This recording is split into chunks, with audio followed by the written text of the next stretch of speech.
Hey guys, this is Nick Christopher from Mob Tales. Thanks a lot for tuning in.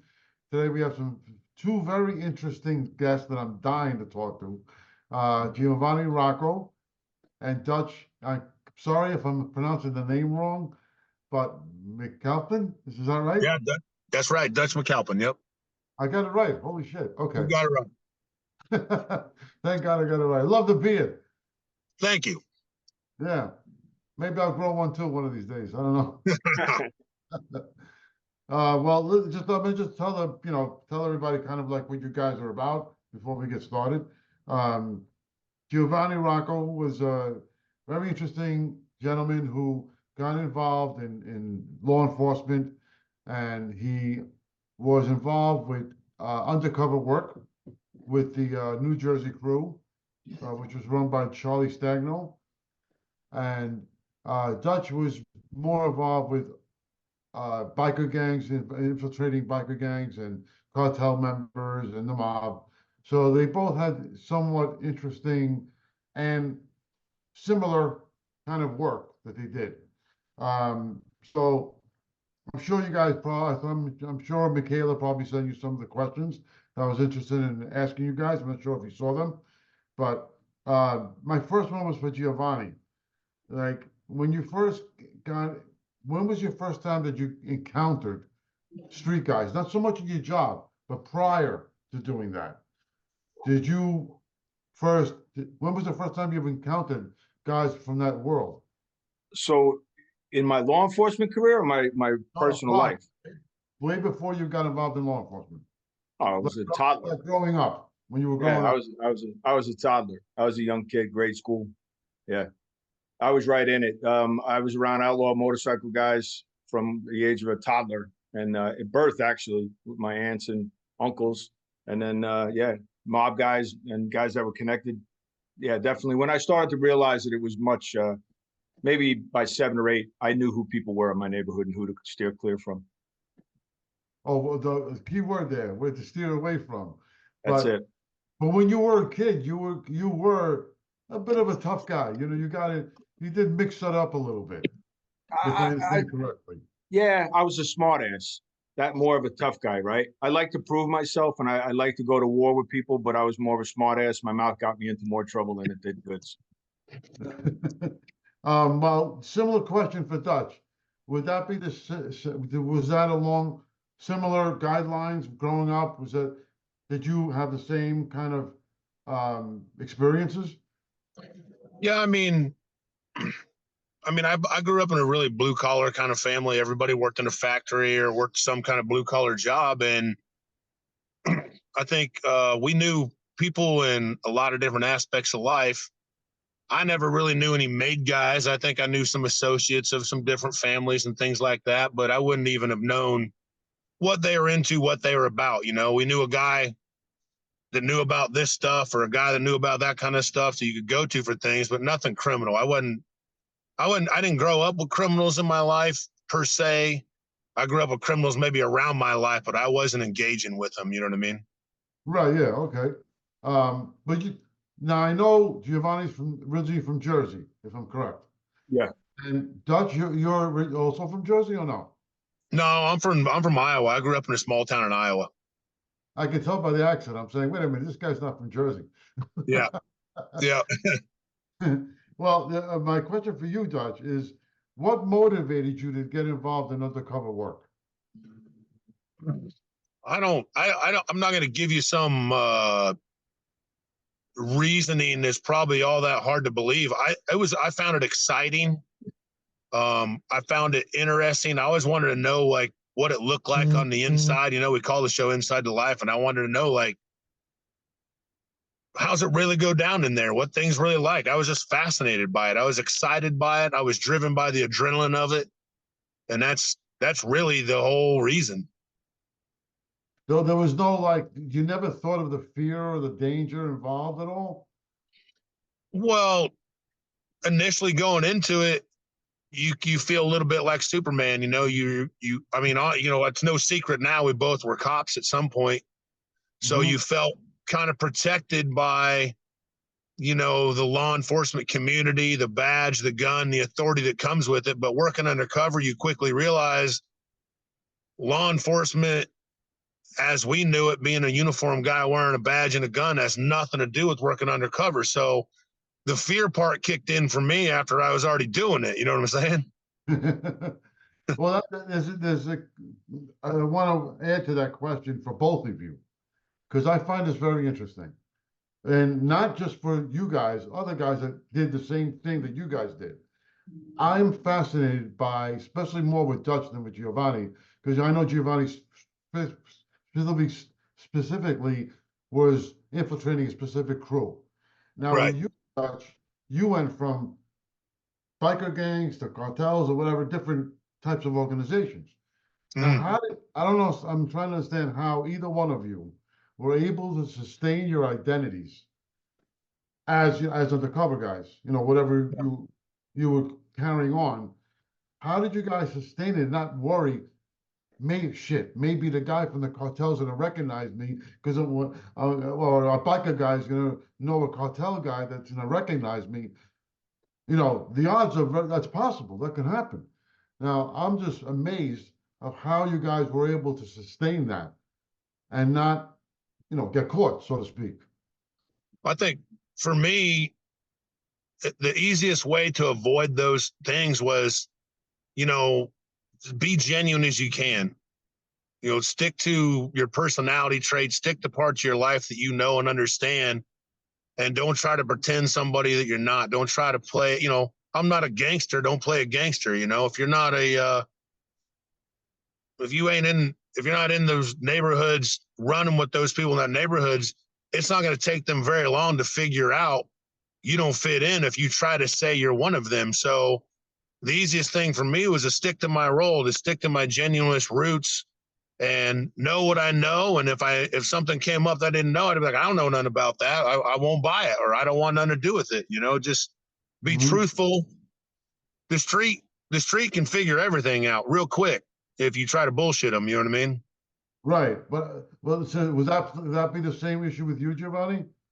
Absolutely, I would agree with Dutch. I think there was, and just to add to what Dutch said, you have to be careful because if he called me into one of his cases and I was an active role and he brought me in as a Jersey guy into Iowa, or into the Midwest someplace, I had to be real careful to stay in my lane. So that's what Dutch is talking about, just staying in your lane, right? Don't try to be something you're not. Don't try to portray. If he brought myself in, even though I'm comfortable with the biker world and outlaw motorcycles, if he brought me into a case that he was working, well, I'm a guy from Jersey. I got to stick to that guy because, again, they sniff us out. Now, all of a sudden, I'm trying to almost morph into what Dutch is, right? What they see Dutch is going to be. I could totally screw his whole case up and vice versa. So, yeah, it's just stay in your lane, stay focused on what you know, and don't try to be too over the top, without giving up trade craft. Don't come in like a gangbuster. Try to be the toughest guy in the room, or because some guys guys and girls that have done the work that we've done, it's pure fear. So you have to have the emotional intelligence to do the work that we did. You have to be comfortable with inherent risk too. Well, good point you just made. Sake of argument, let's just say, when Dutch is, let's say, infiltrating a bike again, let's just say, and he says, "Oh, I know a guy in Jersey. We can do this and this and that," and you come along and he brings you in. Let's say, sake of argument, one of the biker guys says, "Wait a minute, I recognize this guy. He's not who he is. He's something. I saw him somewhere else with something, doing something else with someone else." That's what I'm saying.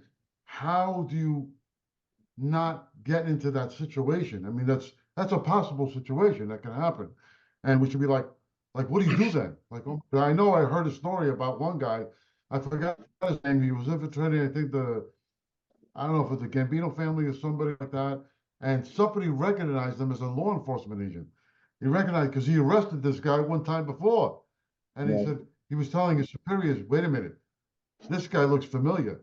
Are you sure he's who he is?" Somehow he got away with it. He got around it somehow. I don't know how, whatever he did. So that's what I meant. That were you ever guys in fear of that possibly happening? Yeah, I think we both had it happen to us in our career. I write about it in my book a couple of times that I had it happen to me. But the one story in particular was when I was in Vegas during the Super Bowl, and I was around 19 made guys, and from all probably 4 to 5 families. They were all guys from different factions. And I walked in, and the one guy, when my capo introduced me to the group, the one guy just started snapping his fingers, pointing in my face, because he said, I recognize you. He had too many drinks in him. And just because he had too many drinks, he thought he recognized me, thought I was somebody else, and just wouldn't get off my back about it. So you have to really, again, that's where our training comes into play, our emotional intelligence and your breathing techniques. You have to control everything in the room. And you have to be a quick thinker on your feet, and not just start stammering and stuttering. You can't run out of the room. You can't call cut. You can't ask for a second take. So you need to control the situation as fast as you can. Judge, did you encounter something like that as well? Well, I don't remember any specific time that someone said, I don't think you're who you say you are. But I will say, if you try to get outside of things that are true to your abilities and true to your personalities, it stands out. Usually when I got myself into trouble, it wasn't somebody in the crew that I was working. It wasn't somebody in the criminal element that I was working. Okay, for instance, I was doing undercover with an outlaw motorcycle club, and we went to a ride, and there was a law enforcement club riding there. Those law enforcement guys were so involved in trying to figure out who the Diamond Club guys, who the 1%er club guys were. They were digging into my background and running my plates and running my background and, kind of getting into my business, trying to figure it out. And that did get pretty sketchy. In fact, they actually called another PD and talked to their gang unit about me specifically. And luckily, one of the gang officers there knew who I was, recognized my picture, and just played along with it. So honestly, for me, I just got lucky. I got real lucky, It was never one of the bad guys that got me, though. It was somebody you least expected. You're having dinner, everything's going great, and then somebody walks up and they're like, "What's up, Dutch? You better figure out how to get your way around that, or just leave it quick." But it can be pretty sketchy. Oh yeah, I could imagine. Now for Giovanni, what was it like being around somebody like Charlie Stagno in his crew? And because he treated you pretty good, from what I remember. And when you get in that situation where you get really close to guys like this, and you can begin to like them, they begin to like you, and like the thing with Donnie Brasco, where with Joe Pistone, when he felt bad after Sonny Black got whacked, that he felt it was kind of he was kind of responsible for that in some degree. When did you come across that when you started having feelings for this guy with Charlie and all that?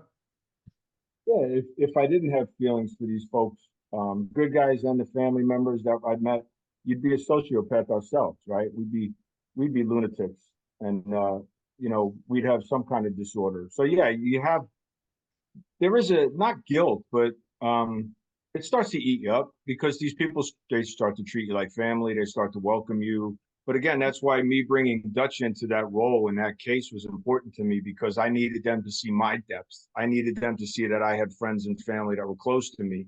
And when I did that, that brought a humanistic side to me too. It let them see that I had layers to me.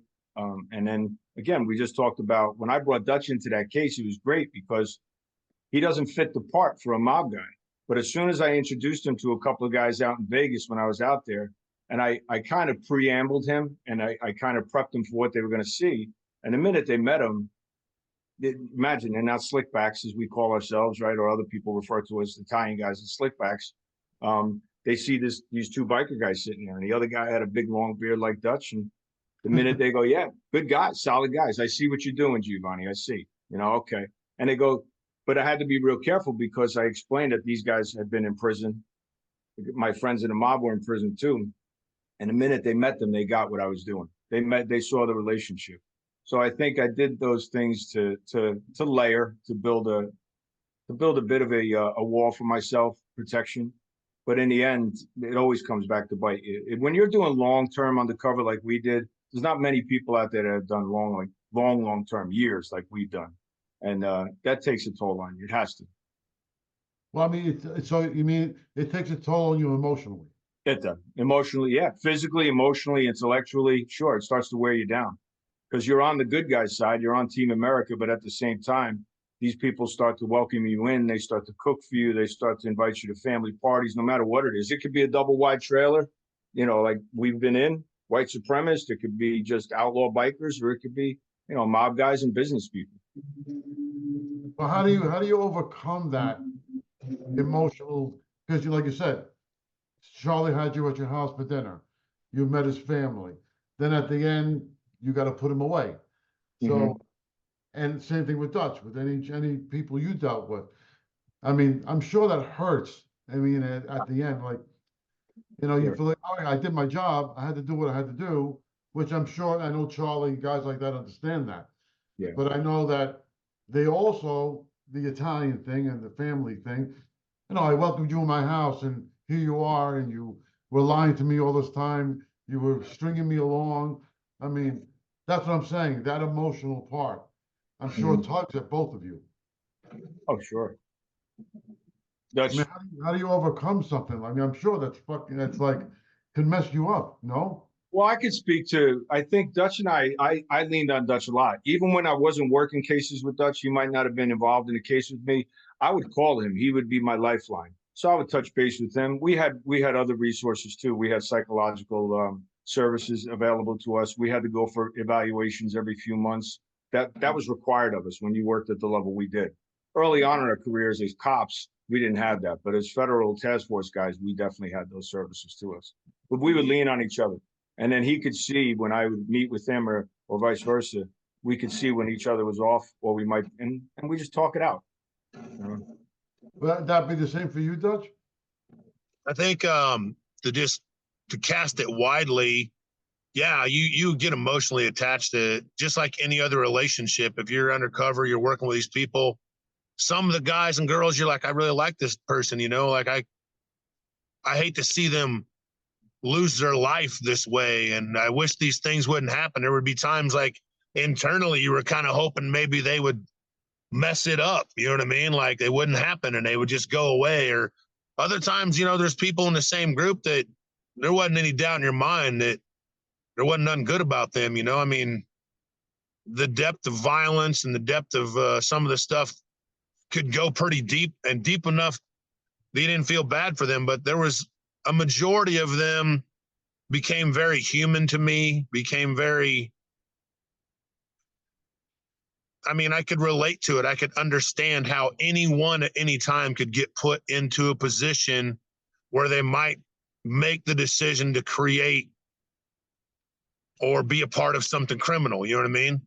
Luckily for us, usually the ones we were working, the ones we'd been involved with for a while, had been what we call pre-predicated. They probably had some burners on them. They probably had some massive criminal intel on them. So it was a little less emotional. It was usually the sidebar people. You're working Charlie, like Giovanni he was a known guy. He was doing some bad stuff. It might've been somebody that Charlie brought along with him that you got more attached to. And you were like, man, I really hate to see this kid get caught up in this with us. I hate to see this young guy or this person who's got his life together doing a favor for a friend get caught up in a criminal conspiracy. So I don't think you overcome it. I think you just feel bad and you try to close out and move on, but that don't mean you sleep good every night. Well, it's a good point you just made up. For Giovanni and for yourself, has there been ever a time where you sat back and said, so-and-so guy that's involved in the world, maybe I could flip him. Maybe I can help him get out of this life. Did you ever stop and think this helps, even while you're undercover, which would be a bit dangerous to begin with? Because if you tell somebody, listen, you really shouldn't be, maybe you could do better with your life. But that may come back and bite you. Because that guy might say, hey, look, Giovanni came and talked to me, told me that I should get out of this life. Why would he say this to me? Something like that. But have you ever come across wanting to do that? So I could speak to my career as a young cop, as a street cop. That's how I started out. When we had more control of the case when we were local and state. So yeah, I could advocate for a target, or I could advocate for somebody that got caught up in the case. If we did see that, you know, they could be flipped, they could be advantageous to us in the next case, or going up the chain to the bigger fish, or they just need to come out of that life and we throw them a lifeline. We'd ask the case agents, or sometimes when I was younger, we were the case agents, right? We were the guys running the case. But at the federal level, they've done their homework on you. The government comes for you when they're about 99% that they're going to get you. You're done. When the government comes for you at that level, the federal level, you're done. There's pretty much nothing you can do. But we could still advocate for you. We could still go to the AUSA's, U.S. Attorney's Office, or the case agents and say, look, if Dutch was one of my targets, look, this guy Dutch is a good guy. Maybe he can help himself out. You advocate for him and try to flip him. Our job is not to stick a fork in everybody. We do have a heart, and I think that's what made us good at what we did. Dutch and I have similar backgrounds, even though we come from different geographical areas. We had the same understanding, blue collar people and people with compassion. We were raised by that, and we understood it. We brought it into the job.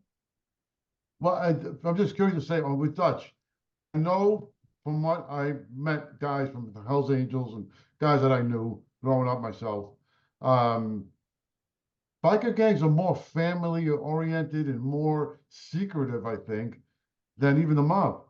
That they're very tight. That they really do protect each other. And is that? Did you find that? Well, yes. I mean, I've found in any group of any criminal element, just like any other group of people that are like each other come together and they protect each other. But man, definitely, like the bike clubs, the criminal bike clubs and stuff, of course they took care of each other. Of course they looked out for each other. They came from very similar backgrounds. They chose to be around each other, to go through a long vetting process, and they grow together. They've been infiltrated numerous times. They've had wiretaps done against them numerous times. I mean, they're one of the only criminal organizations that wears a bold identifying emblem on their back everywhere they go. You know what I mean? Like, yeah, they're used to being infiltrated. And I think that was one of the things that's attractive about being around those kind of people, watching them. I mean, they pick up each other's kids. They take care of each other when they're sick. They mow the yard when the guy lost his job. They maybe buy their buddy's bike and help them pay the bill or the mortgage till they get by. But also, not just them, but any criminal organization, there's always a weak spot. And 99% of the time, guys like Giovanni and I were brought in by a source who'd grown up with them, who'd lived with them, who'd done dirt with them, who'd committed multiple crimes with them. And they decided their life was more important than one of their homeboys or one of their brothers or one of their, family people. It's somebody from the inside that always turns everybody else. You know what I mean? But if I'm correct, biker guys, the motorcycle clubs, you don't hear very often that they flip on each other. It's very rare compared to, let's say, the mob, where there's, past 20 years, there's been more, guys in it. But with biker guys, it's not that prevalent. No, but I think what's happened is, like you mentioned, a club name. Some of these clubs have gotten so huge. Some of these organizations have got so massive. Look, there's weak links in law enforcement. There's police departments with other 40,000 guys and girls on them. There's bad people and weak people and different kinds of people in every group among us all, whether you're on this team or that team. It's usually somebody you kind of know or you kind of trust that gets you into trouble. Generally, that patch or that family, somebody's vouching for somebody and maybe they shouldn't have been vouching for him. You know what I mean? Like, you can be a little too trusting of that community, I guess. I mean, that's just off the top of my mind. I'm not trying to break in some kind of new theory here, but somebody always decides their life's more important than somebody else's, you know? So I'm sure you found that as well, Giovanni, but I'm sure it's a little different with the mob guys where they, you know, like I said, they've been flipping a lot more recently than anybody else. I think, yeah, but you know, historically, there have been so many guys since the 30s in every organization of the underworld that have been flipping and have been, you know, coming over to Team America and becoming informants or assets to the police departments and government. It's just like sub clubs have associates. Every organization has associates. So you might not go for a made guy or a patched in guy. You might go for an associate. That's who they're looking at. They're doing historical cases. So even these low hanging fruit guys that are wannabes or they're just around these different clubs or organizations. That's intel. That's good intel that law enforcement uses, and they just build cases that way until they pick the right one. But guys have been flipping forever. Guys and girls and wives and husbands. Listen, since the beginning of the time, there's been rats and informants and assets, and it's just the way it is. You just don't hear about it as much because they kept it under wraps, because when you had a tier one informant, you never want to divulge their identity or their cooperation. It's been going on for decades. Well, But now again, with social media, you know, everybody's out there wanting to do their own podcasts and, you know, coming out now and talking about the life. well, for Giovanni, do you think The Sopranos, the show, do you think that was spot on with the crew that you dealt with? Because they said it was a similarity, that it was like, I don't know how similar it was. I think it was, but I don't think totally. What is your opinion? So, yeah, I mean, I think they did a phenomenal job. I think whoever the creators and the producers and the writers, whoever they got to consult, they did a great job at it because it was true to form, true to life. It wasn't murder and mayhem like the TV show portrayed every day or every week somebody was getting whacked out. It's not always like that. But the family, the camaraderie, the organization, the schemes and the scams, they were all there, very much so. And the murder and mayhem when it came to it. Some guys, you know, it's easy to kill somebody, right? So that's what they did. You never knew it was coming. A little bit of everything. But yeah, it was true to form. Even the day I went on record when I met the bosses, it was very Soprano-esque. I write about it in my book, and it's just, I went to the pork store, deli, whatever it was, and you know, I write about when I came around the turn and they're all standing outside there waiting to be introduced to them. And it was like as if I was pulling onto the set of a Sopranos episode. No, but so the crew, I mean, the actors on The Sopranos, you know, Stephen Van Zandt, James Gandolfini, them, the characters they played, who were supposed to be the New Jersey guys, were their characters similar to the characters you dealt with? Yeah, there were similarities in every character I dealt with. I could name like, okay, that guy reminds me of Paulie. This guy reminds me of that one. Even in some of the women on our show, we had Catherine Narducci, who was in the Sopranos series, and you know, you could pick out people in my true life that identified with her. But yeah, I could pick out. But even more so, even when I wasn't working undercover and I was doing investigations, I would do surveillances on made guys, following made guys around. I followed them to the Sopranos premiere parties. So you can only imagine guys, made guys, you know, and then I would do search warrants in their house and find all the photos of them at the Soprano parties. You know, that's how much they love the show. Yeah. Well, do you think the New Jersey branch is still active? All branches are still active. Don't believe the hype. They're all active. They're always active. Where there's money to be made, and there's always money to be made. Criminal organizations they'll always be there. They'll always exist.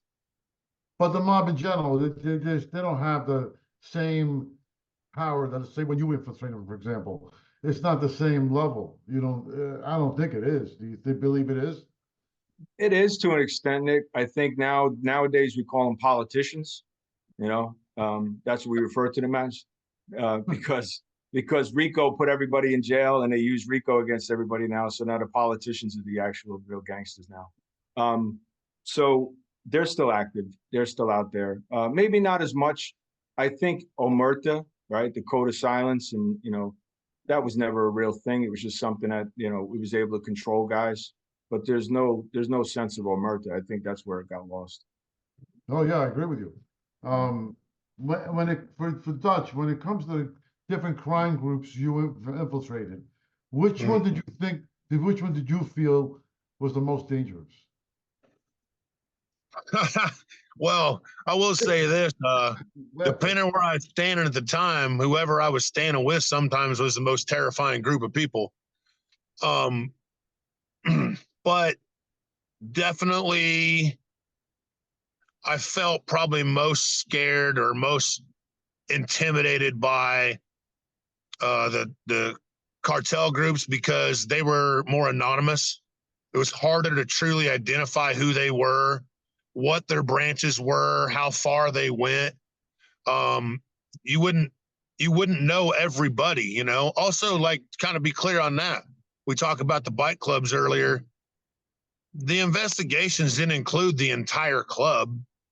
There was many members of these clubs that weren't indicted, that weren't known to be doing criminal activities. They were working jobs and raising families and riding with their club and doing things. So generally our investigations targeted specific members of those clubs. For me, you know, just like with, you know, Giovanni's case, the family stuff, certain members of the family got indicted, the rest of them didn't. So the fear for me kind of was always like, well, is there an uncle, is there a brother, or somebody else waiting around that's really taking this personal that is going to come around the back door, maybe, you know what I'm saying? But Yeah, yeah. the cartel groups were the most intimidating to me because I never knew who I was talking to for sure and what their depth went to. You know, it's harder to get a background on them. So you speaking cartels, will you be talking about Mexican, Colombian, or general? I think any multinational cartel, whether it's an Asian cartel, Mexican cartel, Colombian cartel, whether it's any international criminal organization, its spread goes so wide and far and its depth goes so deep that that's the part that gets kind of scary. Like, you know, where does it end and do we know who they are? Well, with the work that both of you gentlemen have done, do you feel that it was enough? Not enough, but do you feel like it made some kind of a dent in your work? Do you feel like you guys succeeded, or there's a lot more work to be done? For me, I think where you start and where you end is a different thing. And when I started, it was righteous and I believed in it and I thought it was awesome and amazing and that we were doing the right thing all the time.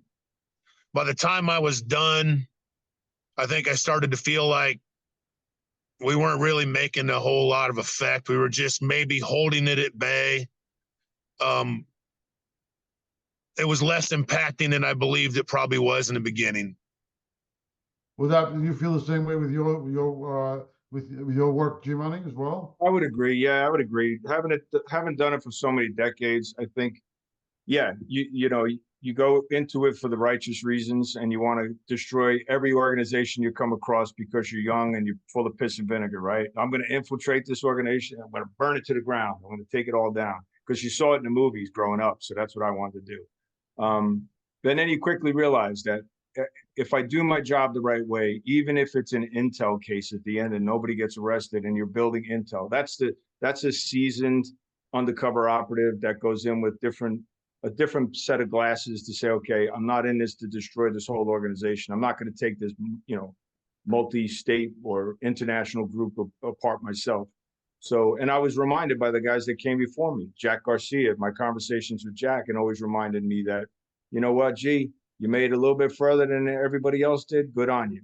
You know, I was due to be, I could have been a made guy. I would have been a made guy if the case would have continued on, I think. There was talk of it, but at the end, everybody got arrested and the case came down. And I have to look at it as a season on the cover and say, you know what, leave that for another young guy for another day, you know? So sometimes just the intel we build on a case alone is that valuable to the government. Yeah. Well, now that you guys are out of well, would you guys go back doing the same thing? Would you ever think about going back to that kind of work, or right now you just are more geared into just educating people, like we are now on the show, for example? For me, I 100% would never go back to it.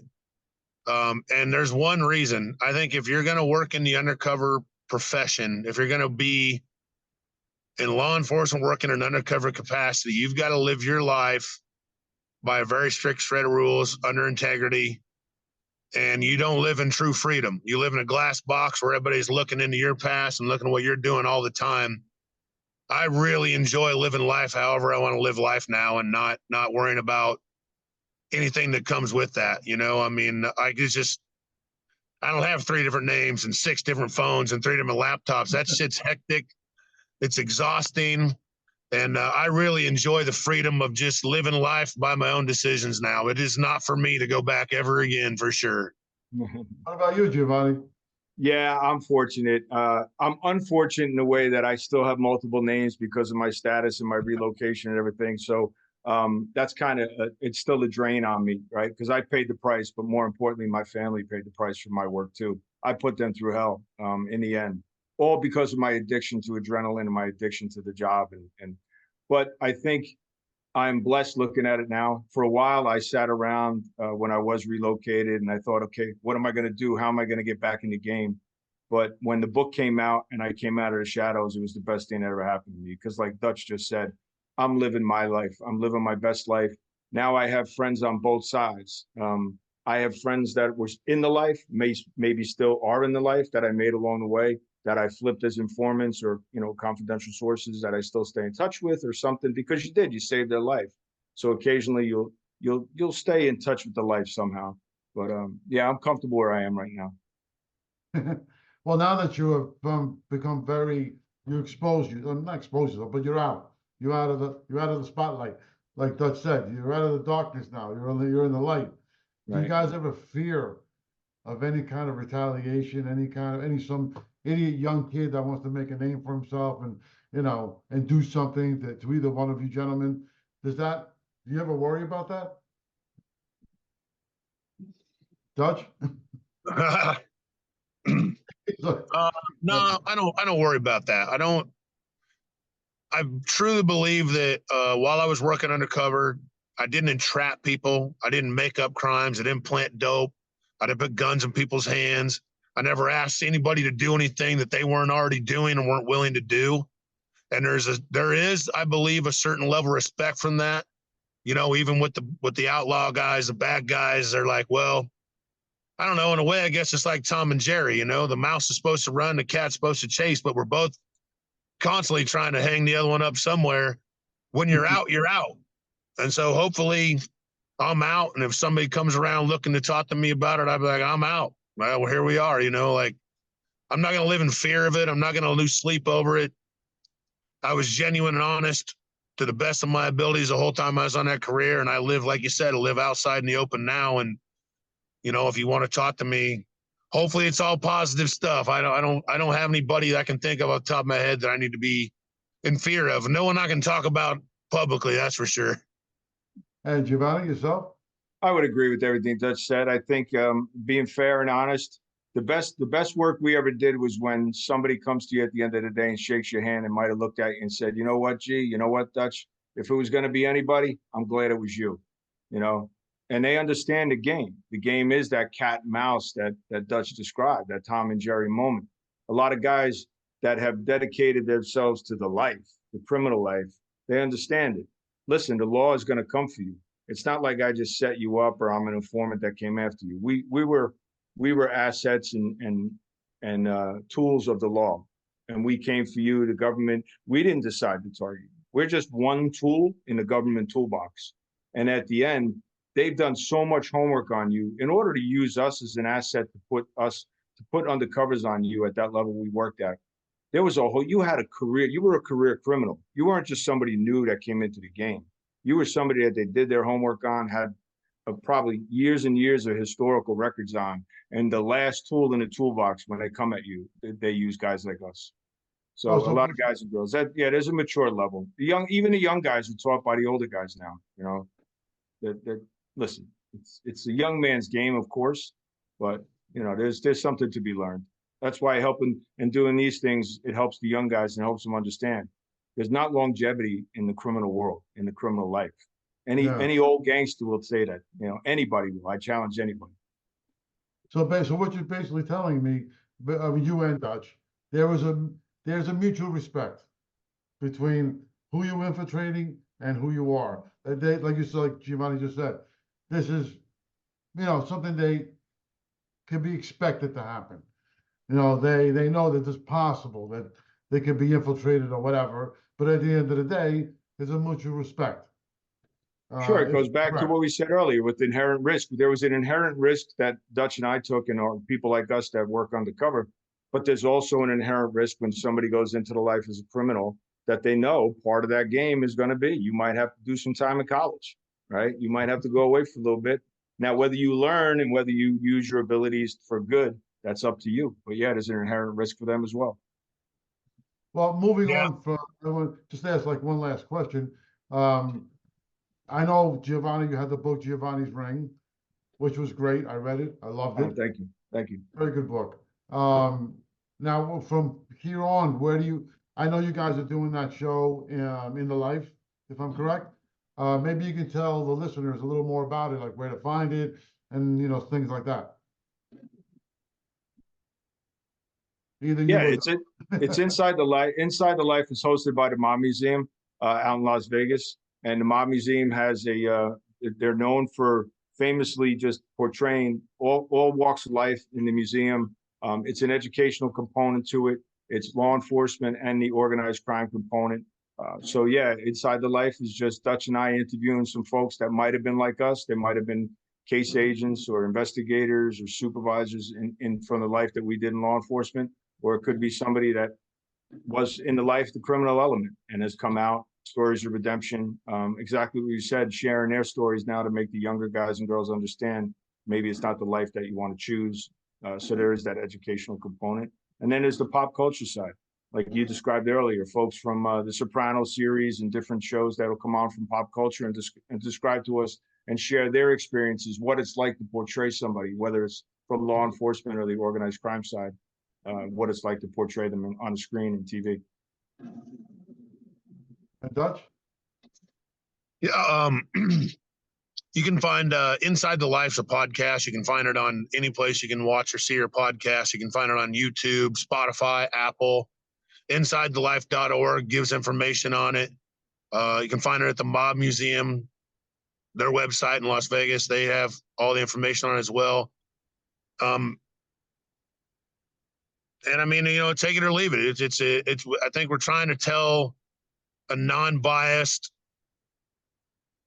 communication. Basically, we're trying to show the relationship between law enforcement and organized crime without really picking a side, without trying to say one's better than the other or one's worse than the other. It's just a real life thing that happens all the time. And I think everybody wants to know about it. So we're doing the best we can to give a genuine description of what it's like inside the life, whether you're on the good guys team or the bad guys team, whichever team that is for you.